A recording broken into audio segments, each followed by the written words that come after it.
Cameroun, berceau de nos ancêtres, pas debout déjà nous deux. Bonjour. Bonjour. Bienvenue au Cameroun, bienvenue sur Cameroun des Lives. Alors, vous êtes le fondateur du Taekwondo. Pouvez-vous nous présenter cette discipline? Ok, cette discipline, c'est plus basé sur l'autodéfense. Surtout qu'on voit après toutes les années, la violence est partout au monde. À ce moment-là, on n'a plus le choix. Okay? C'est comme, je formais déjà dans ce programme, je suis au niveau un grand maître dans le taekwondo, aussi un grand maître au kickboxing, au niveau de boxe, au niveau de l'aikijutsu et beaucoup d'autres styles. À ce moment-là, on a décidé. C'est un mix de toutes ces disciplines. Merci. C'est pour ça le taekwondo, c'est basé sur le taï, c'est le taekwondo. D'accord. Qu'est-ce que je fais en fait dedans? Et le kick, c'est le kickboxing. Et le bo, c'est le boxe. Le do, c'est le bois, l'esprit sportif, l'amour. C'est ça. C'est ce moment-là, on a mixé parce que ça permet à tout le style de sport qui peut adapter à cette défense-là. On ne va pas être jalousie, karaté, on fait un mix de toutes les disciplines. C'est adapté pour tout le monde. D'accord. Okay, est-ce qu'il faut être comme vous un spécialiste d'abord du taekwondo, du kickboxing pour pouvoir faire du taekwondo? Non, non. Mais ça permet, ça donne plus d'avantages et plus de capacité à donner plus de chances. Okay? Sauf avec la pratique, de confiance, c'est très important, ça va aider beaucoup. Et seul, comme on a vu maintenant, c'est pas en Europe, en Afrique, en Amérique, c'est la violence, la première chose qui existe maintenant, surtout après le Covid. Voilà, exactement. Alors, vous êtes en compagnie de Monsieur Jacques Ayotte, qui, je le rappelle, est le directeur mondial de l'arbitrage de la World Taekwondo.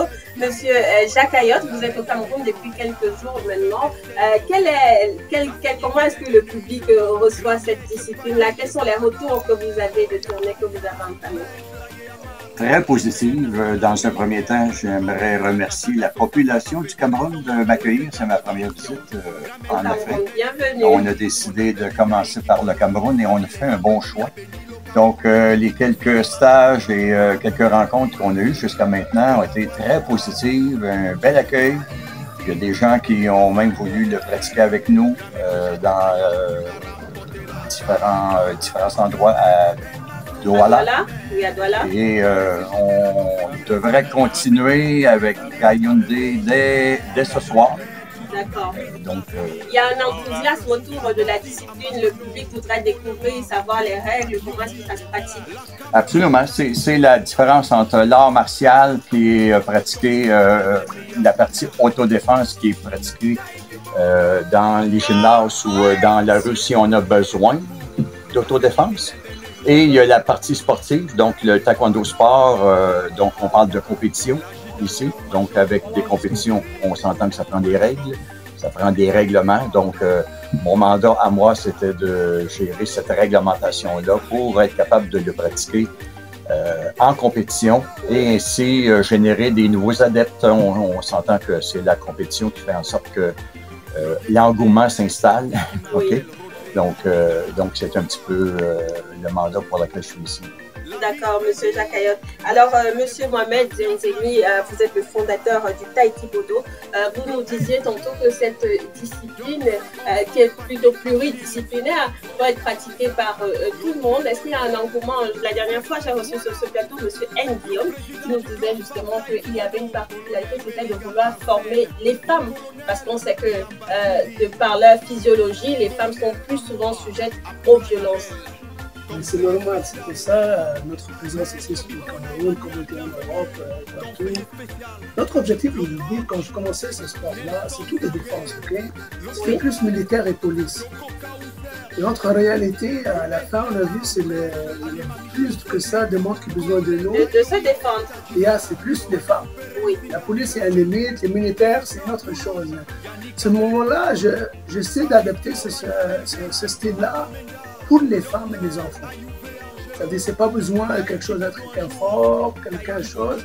On a sorti, on voit beaucoup de défense, de styles de défense, je n'ai pas besoin de nommer les noms.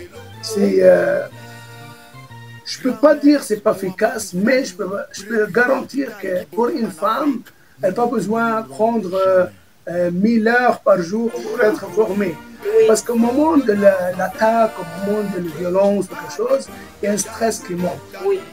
La femme, un homme, même un homme, avec un peu de La cri, capacité de réaction ça tue tout, ça démoralise. Et on sait, les femmes, ils peuvent être top, oui, on a beaucoup d'émotions, nous les femmes. Oui, non, elles sont super fortes. Ah ouais, d'accord. Moi, j'ai dans mes cours, les femmes plus fortes que les gars.